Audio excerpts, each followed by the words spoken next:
Chauhan, welcome to ADRGS academy. Daily 10 current affairs programme के अंतर्गत आइए देखते हैं आज की महत्वपूर्ण घटनाएं। बुफोइडस भूपति हाल ही में चर्चा में है, देख लेते हैं क्या है। टोड की एक प्रजाति है। बुफोइडस भूपति क्या है? टोड की एक प्रजाति है जिसकी खोज भारत में ही हुई है। भारत और यूके के वैज्ञानिकों के सम्मिलित प्रभाव से इस प्रजाति की खोज हुई है। और कहाँ पर हुई है? मिजोरम, ठीक है, नॉर्थ ईस्ट में मिजोरम में डम्फा टाइगर रिजर्व में इसे पाया गया है। डम्फा टाइगर रिजर्व के विषय में देख लेते हैं महत्वपूर्ण बातें क्या है। तो बांग्लादेश के चटगांव पहाड़ी इलाके के साथ सीमा साझा करता है। एक महत्वपूर्ण बात यह है, ठीक है, किसके साथ बॉर्डर बनाता है? बांग्लादेश के साथ। दूसरी महत्वपूर्ण बात है, तेरेई नदी इस रिजर्व से प्रवाहित होती है, ठीक है, तेरेई नदी इस रिजर्व से प्रवाहित होती है, ठीक है। आगे चलते हैं। तिलापिया पार्वो वायरस TIPV एक वायरस है जो हाल ही में चर्चा में आ गया और भारत में पहली बार ये रिपोर्ट हुआ है। भारत में क्या है? पहली बार रिपोर्ट हुआ है। कहाँ पर? वालाजाह स्थल है आपका रानीपेट डिस्ट्रिक्ट में, तमिलनाडु में, ठीक है, तमिलनाडु का एक डिस्ट्रिक्ट है रानीपेट, वहां पर वालाजाह में तिलापिया पार्वो वायरस डिटेक्ट हुआ है या रिपोर्ट हुआ है। ये तालाब में पाई जाने वाली तिलापिया मछली को प्रभावित कर रहा है, ठीक है। तो देख लेते हैं तिलापिया पार्वो वायरस है क्या। तो इसकी विशेषताओं में है सिंगल स्ट्रैंड DNA वायरस है ये, और सबसे पहले चाइना में रिपोर्ट हुआ था और भारत तीसरा देश है जहां पर ये रिपोर्ट हुआ है। भारत में पहली बार हुआ है और ओवरऑल जब देखेंगे वैश्विक संदर्भ में तो तीसरा देश है जहां पर ये रिपोर्ट हुआ है। दूसरे देश के विषय में देखें तो दूसरा देश है आपका थाईलैंड। अगर आप याद रखना चाहें तो रखें, अदरवाइज इतना महत्वपूर्ण नहीं है। तिलापिया मछली के विषय में देख लेते हैं क्या है ये तिलापिया मछली। मीठे पानी में रहने वाली फिश है, ठीक है, मीठे पानी अर्थात फ्रेश वाटर की फिश है और अफ्रीका की मूल निवासी है। मोजाम्बिक, अफ्रीका में मोजाम्बिक से भारत लाई गई थी। सबसे अधिक उत्पादक और अंतर्राष्ट्रीय स्तर पर कारोबार वाले खाद्य मछली के रूप में ये प्रसिद्ध है, ठीक है। तो प्रोडक्टिविटी के रूप में और कारोबारी आकर्षण के रूप में इसको मान्यता प्राप्त है, ठीक है, लोकप्रिय है ये। और इसकी लोकप्रियता का आलम ये है कि इसे क्या बोला जाता है? जलीय चिकन, ठीक है, एक्वेटिक चिकन की संज्ञा इसे दी जाती है। चलिए आगे देखते हैं। चेरिया पानी फेरी सेवा हाल ही में चर्चा में भारत और श्रीलंका के बीच।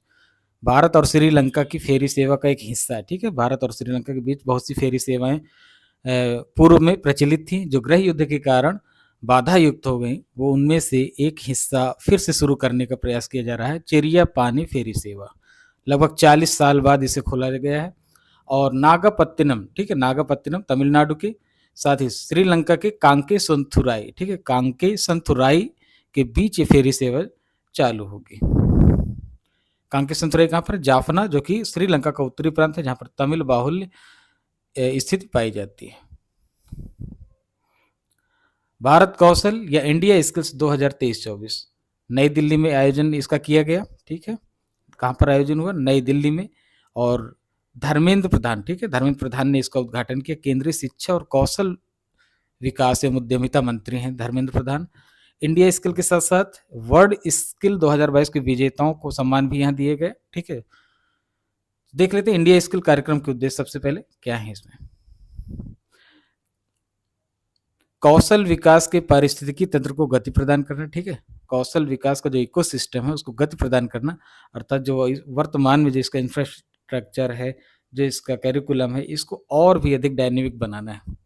दूसरा, ट्रेडिशनल डिग्री पर दक्षताओं के महत्व को रेखांकित करना, ठीक है, एफिशिएंसी को का रोल और बढ़ाना है ट्रेडिशनल डिग्रीज पर।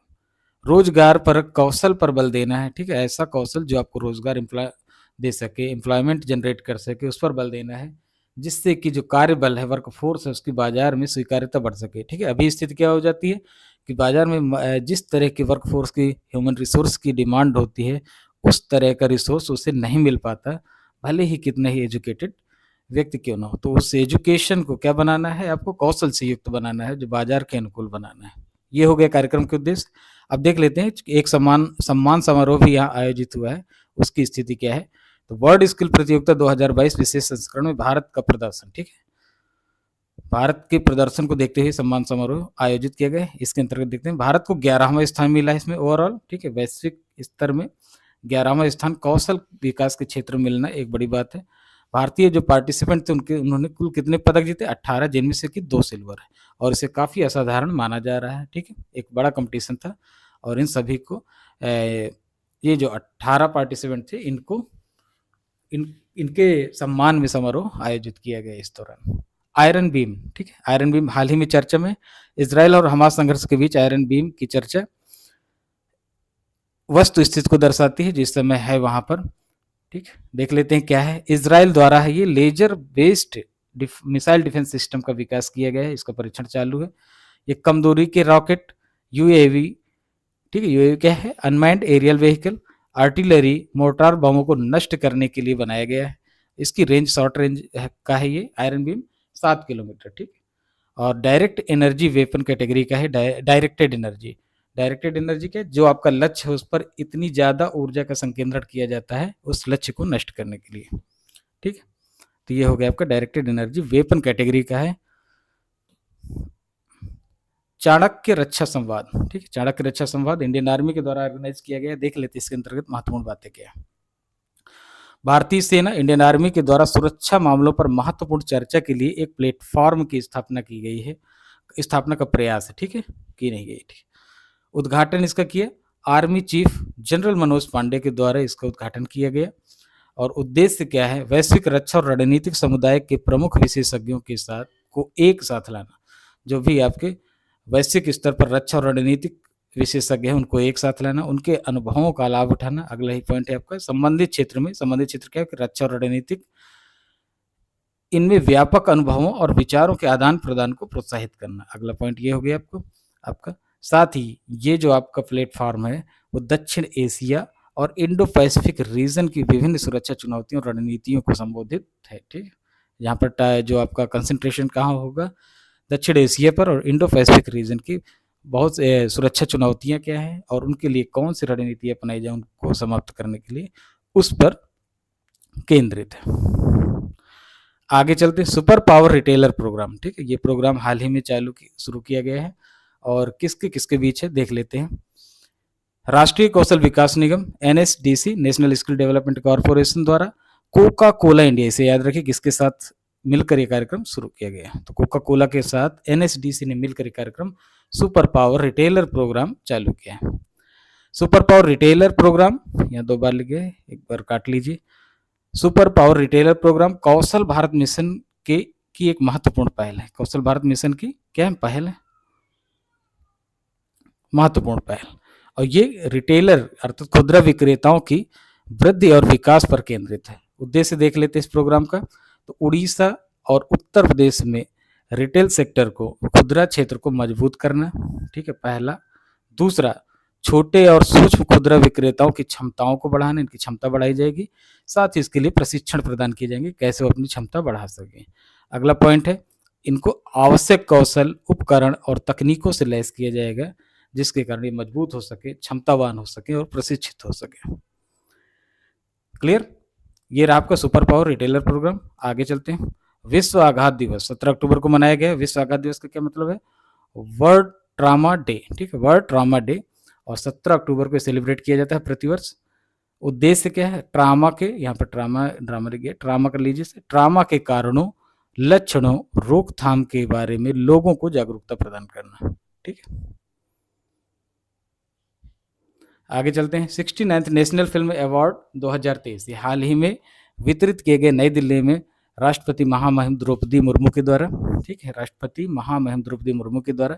कहाँ पर? नई दिल्ली में। और 69th है, ये नंबर भी आप याद रखिए। राष्ट्रीय फिल्म पुरस्कार है, नेशनल फिल्म अवार्ड्स। इनमें देख लेते हैं सर्वश्रेष्ठ फीचर, जो अवार्ड विभिन्न कैटेगरीज में दिए जाते हैं जो महत्वपूर्ण है उन पर हम चर्चा कर लेते हैं।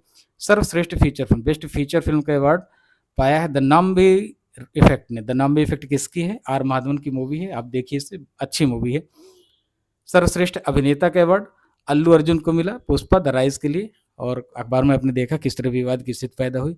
इनके साथ एक चीज और जुड़ गई कि पहले तेलुगु अभिनेता हैं जिन्हें नेशनल अवार्ड मिला है, ठीक है, सर्वश्रेष्ठ अभिनेता का। सर्वश्रेष्ठ अभिनेत्री 2 को मिला है, आलिया भट्ट को, इनकी फिल्म में गंगूबाई काठियावाड़ के लिए इनको मिला है।